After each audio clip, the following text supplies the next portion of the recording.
Welcome to Recap King. In this video, we will explain Out of the Furnace. This movie tells the story of a man who takes matters into his own hands to find justice when his brother mysteriously disappears and law enforcement doesn't follow through fast enough.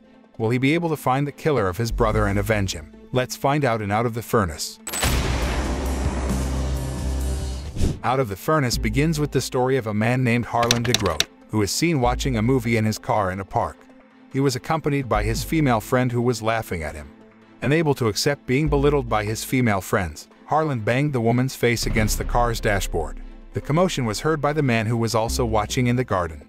Then, the man defends Harlan's girlfriend and a fight ensues. Unfortunately, the man was beaten badly by Harlan. Elsewhere, a man named Russell Bays works at a Pennsylvania steel mill. Russell saw his younger brother, Rodney Bays Jr.'s car, parked outside the racetrack on his way home from work. Russell got out of the car and approached him. Rodney just lost a horse racing bet. Seeing this, Russell asked his brother where he got the money to place a bet. Rodney then admitted that he borrowed money from a loan shark named John Petty, who owned a bar and ran illegal things. Russell was annoyed with his brother's behavior, who had owed him just a gamble. However, he did not have the heart to scold the behavior of his only brother whom he loved. The next day, Russell visited his father who was lying sick. His father is cared for at home by his uncle, Red Bays. There, Russell also met Rodney, who turned out to be a military member and would soon be assigned to Iraq. After visiting his father, Russell then visited John, the moneylender who had lent money to his brother. When he was about to enter John's room, it turned out that John was with a guest who spoke in a threatening tone. Petty, you better start following through on your promise. The guest was Harlan. Russell then entered without permission, and it made Harlan a little annoyed that he reprimanded him.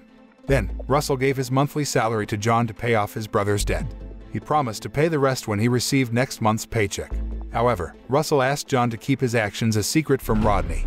Then, Russell spent time drinking at John's bar before heading home. That night, Russell came home by driving his car drunk. At that time, the streets looked deserted. Unexpectedly, a car came and stopped in a transverse position. Russell was too late to hit the brakes. He couldn't dodge and hit the car. Unfortunately, there was a mother and her young child in the car he hit. After getting out of the car and checking the condition of the passengers, he was shocked because the 2 passengers had died because of him. Russell's accident case made him imprisoned for 8 years. Rodney always visited him in prison, but Russell's girlfriend, Lena Taylor, never showed up. Rodney said he was going to Iraq soon and might not see him for a long time. Years passed until Rodney finally returned after his military duty in Iraq was completed. While visiting his brother, Rodney told him that their father, who had been ill for a long time, had recently passed away. Russell was very sad to hear the news. Now Rodney was the only family in his life. Long story short, Russell was finally free from prison. On the day of his release, he was picked up by Rodney. The first place he visited after being released from prison was the graves of his father and mother. Then he wanted to see Lena. Finally, he found out why his girlfriend never saw him in prison, because Lena already had a boyfriend, a police chief named Wesley Barnes. Russell could only stare at him from afar. The scene shifts to the lives of these brothers after the difficult times that Russell experienced. Sometime later, Russell gets his old job at a Pennsylvania steel mill while Rodney is seen taking part in an illegal fight. Rodney looks quite difficult to overcome his opponent. Several times he fell to the ground and was hit quite hard. However, things turned around after his opponent insulted his mother. Rodney's anger was provoked. He seemed to gain additional energy until finally he could win the fight. As it turned out, his participation in this illegal fight was to pay off his debts to John that had accumulated. Seeing Rodney winning in this fight, John was actually annoyed because he had bet on Rodney's defeat, and now he had a loss. Then, John advises Rodney, who he thinks is unsuitable for being a fighter because he can't control his emotions. John then advised Rodney to follow in his brother's footsteps by working in a metal factory. Rodney, whose face was battered and feeling a little dizzy, just didn't listen to John's advice. Meanwhile, Russell, who had been at home and was waiting for Rodney to come home, was surprised when he saw his condition. However, he did not inquire further about the incident that injured him. Rodney went straight to his room and seemed reluctant to talk. The next day, while cleaning up the leftovers from breakfast, Russell saw the hand bandages in the trash. He immediately spoke to Rodney and advised him to stop being a fighter. He asked him to come with him to work in a metal factory. The payoff might not be as great when compared to working as a fighter, but at least he could use it to live. Hearing Russell's advice, Rodney became angry. He said that he no longer cared about life. He then showed the scars he got while serving in Iraq and argued that serving the country only resulted in depression because he saw many war victims falling before his eyes. What's more, after that, he did not feel an affluent life. In the afternoon, Rodney visited John at his bar. There he begged John to register himself in the fight to pay his debts. At first, John is reluctant to register Rodney because the risks are high, and the fight's organizers are notoriously fraudulent. However, because Rodney continued to insist, finally he was willing to fulfill Rodney's request. Later, John calls Harlan, the man who arranged the fight, to include Rodney in the next illegal fight. Elsewhere, Russell is seen meeting with Lena. He begs her so they can be together again. However, Lena rejects Russell, especially since she is pregnant because of her relationship with Wesley. While crying, the two embraced. Russell was trying to let Lena go. After meeting Lena, he then visits the crash site when he crashes into a car. He laid a wreath to offer his condolences to the accident victims. The next day, he meets his uncle, Red, who takes him hunting in the forest. Feeling tired, he obeyed his uncle's invitation. Elsewhere, Rodney is seen with John to meet Harlan, who underestimates Rodney's fighting ability because of his stature and looks that are not like a fighter. Hearing Harlan's taunts, Rodney gets angry and challenges him to prove that he is capable enough to take part in an illegal fight. Luckily, John was able to resolve the dispute. Later, John took Rodney out and asked him to talk. He asks Rodney to give up in the next fight because that's what he and Harlan agree. Rodney was silent because he was still mad at Harlan. He hadn't decided if he would give in. Moments later, Rodney began to fight. His fiery rage allows him to attack well and overwhelm his opponent. Seeing this, John gave a stern warning to Rodney to give in. Rodney then obeyed John's wishes. He didn't fight back at all when he was attacked. However, his opponent beat him blindly, forcing John into the battle arena to save Rodney. After the fight, Harlan approaches John and says that his business is done, because Harlan won the bet money in the fight that was fought by Rodney. Then, they went home. John was relieved to not have to deal with Harlan in the car. Unfortunately, his estimate was wrong because on the way, their car was intercepted by Harlan and his men. Harlan then approached John's car, which had stopped at the end of the bridge. When John saw Harlan, his cell phone accidentally fell under the car seat and connected his bartender's number to voicemail.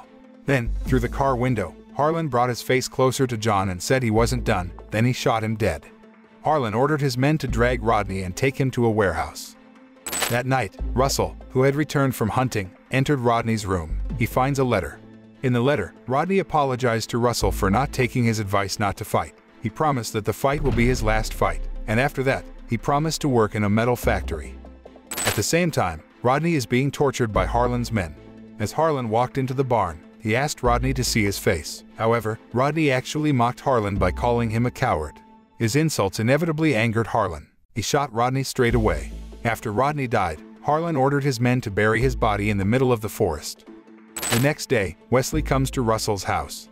At first, Russell thought that he came to his house because of his relationship with Lena in the past. However, his prediction turned out wrong because he came to inform him of John's death in the forest. Later, at the police station, John is shown in a voice recording before John's death.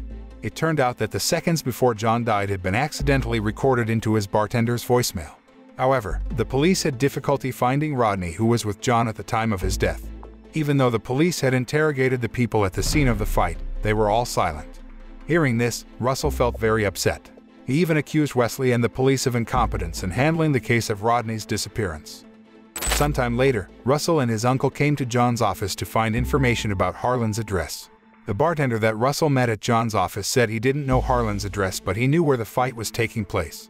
In his investigation, Russell discovers the fact that John has a debt to Harlan with a very large amount and will be paid off with a fight agreement. Russell and his uncle immediately went to the location of the fight. Unfortunately, they found no one there. Later that night, Russell visits a parking area and pretends to buy drugs from Harlan's men. At first, they are reluctant to serve Russell because they think he is an undercover cop. Though, they end up taking him to Harlan's headquarters. However, because many people were in the place, he didn't recognize Harlan. His mission ended in failure. While Russell was driving with his uncle, a local policeman stopped him. The cop received orders from Wesley to ask Harlan to get out of there as soon as possible. The policeman also added that these people are known to take the law into their own hands and are not friendly with people outside their area. The cop would escort Russell and his uncle until they were out of there. If they disobeyed, the policeman would arrest them. Russell and his uncle were forced to obey the police's orders and return home. A few days later, Wesley was waiting for him at the factory exit after work. There, he said police had found Rodney's body buried in the woods. Heard from the Jersey police. They found your brother. Hearing this, Russell tried to be strong. That evening, Wesley and Lena visit Russell's house and offer their condolences. Lena asks Russell not to investigate Rodney's death alone and leaves the case to the police. Several months passed. Russell tried to live a normal life. Although he gets word that the police have raided Harlan's house, Harlan's whereabouts are still unknown. After waiting for months to no avail, finally, Russell decided to take matters into his own hands. He sneaks into John's office to find out information about Harlan. There he found Harlan's phone number and called him right away. He asked Harlan to come to the bar where John's office was. He said he would pay John's remaining debts. That night, Harlan came to the bar accompanied by one of his men.